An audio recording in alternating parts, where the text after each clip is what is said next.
मत्स्य अवतार। मत्स्य अवतार भगवान विष्णु के प्रथम अवतार है। मछली के रूप में अवतार लेकर भगवान विष्णु ने एक ऋषि को सब प्रकार के जीव जंतु एकत्रित करने के लिए कहा और पृथ्वी जब जल में डूब रही थी तब मत्स्य अवतार में भगवान ने उस ऋषि की नाव की रक्षा की। इसके पश्चात ब्रह्मा ने पुनः जीवन का निर्माण किया। एक दूसरी मान्यता के अनुसार एक राक्षस ने जब वेदों को चुरा कर सागर की अथाह गहराई में छुपा दिया तब भगवान विष्णु ने मत्स्य रूप धारण करके वेदों को प्राप्त किया और उन्हें पुनः स्थापित किया। मत्स्य अवतार की कथा। एक बार ब्रह्मा जी की असावधानी के कारण एक बहुत बड़े दैत्य ने वेदों को चुरा लिया। उस दैत्य का नाम हयग्रीव था। वेदों को चुरा लिए जाने के कारण ज्ञान लुप्त हो गया। चारों ओर अज्ञानता का अंधकार फैल गया और पाप तथा अधर्म का बोलबाला हो गया। तब भगवान विष्णु ने धर्म की रक्षा के लिए मत्स्य रूप धारण करके हयग्रीव का वध किया और वेदों की रक्षा की। भगवान ने मत्स्य का रूप किस प्रकार धारण किया, इसकी विस्मयकारिणी कथा इस प्रकार है। कल्पांत के पूर्व एक पुण्यात्मा राजा तप कर रहा था। राजा का नाम सत्यव्रत था। सत्यव्रत पुण्यात्मा तो था ही, बड़े उदार हृदय का भी था। प्रभात का समय था, सूर्योदय हो चुका था। सत्यव्रत कृतमाला नदी में स्नान कर रहा था। उसने स्नान करने के पश्चात जब तर्पण के लिए अंजलि में जल लिया तो अंजलि में जल के साथ एक छोटी सी मछली भी आ गई। सत्यव्रत ने मछली को नदी के जल में छोड़ दिया। मछली बोली, राजन, जल के बड़े बड़े जीव छोटे छोटे जीवों को मारकर खा जाते हैं। अवश्य कोई बड़ा जीव मुझे भी मारकर खा जाएगा। कृपा करके मेरे प्राणों की रक्षा कीजिए।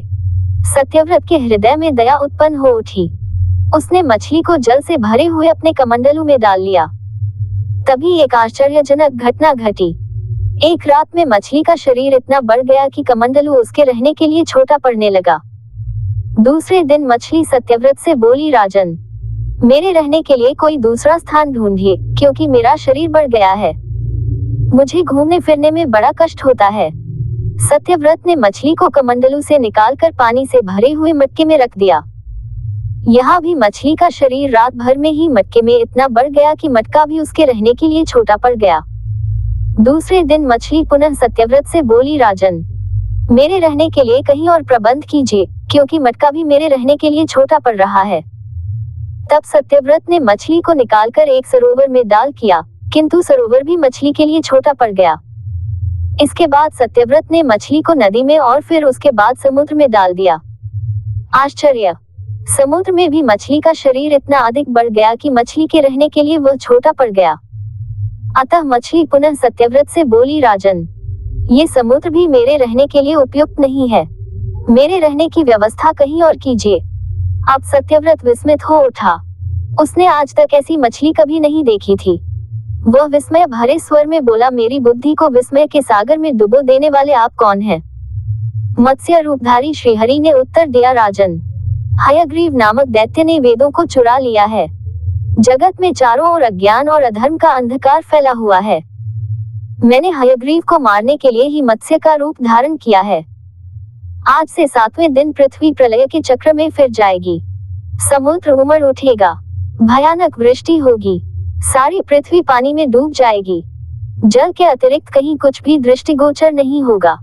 आपके पास एक नाव पहुंचेगी। आप सभी अनाजों और औषधियों के बीजों को लेकर सप्त ऋषियों के साथ नाव पर बैठ जाएगा। मैं उसी समय आपको पुनः दिखाई पड़ूंगा और आपको आत्म तत्व का ज्ञान प्रदान करूंगा। सत्यव्रत उसी दिन से हरि का स्मरण करते हुए प्रलय की प्रतीक्षा करने लगे। 7वें दिन प्रलय का दृश्य उपस्थित हो उठा। समुद्र भी उमड़कर अपनी सीमाओं से बाहर बहने लगा। भयानक वृष्टि होने लगी। थोड़ी ही देर में सारी पृथ्वी पर जल ही जल हो गया। संपूर्ण पृथ्वी जल में समा गई। उसी समय एक नाव दिखाई पड़ी। सत्यव्रत सप्त ऋषियों के साथ उस नाव पर बैठ गए। उन्होंने नाव के ऊपर संपूर्ण अनाजों और औषधियों के बीज भी भर लिए। नाव प्रलय के सागर में तैरने लगी। प्रलय के उस सागर में उस नाव के अतिरिक्त कहीं भी कुछ भी नहीं दिखाई दे रहा था। सहसा मत्स्य रूपी भगवान प्रलय के सागर में दिखाई पड़े। सत्यव्रत और सप्त ऋषि गण मत्स्य रूपी भगवान की प्रार्थना करने लगे। भगवान से आत्मज्ञान पाकर सत्यव्रत का जीवन धन्य हो उठा। वे जीते जी ही जीवन मुक्त हो गए। प्रलय का प्रकोप शांत होने पर मत्स्य रूपी भगवान ने हयग्रीव को मारकर उससे वेद छीन लिए। भगवान ने ब्रह्मा जी को पुनः वेद दे दिए। इस प्रकार भगवान ने मत्स्य रूप धारण करके वेदों का उद्धार तो किया ही, साथ ही संसार के प्राणियों का भी अमित कल्याण किया।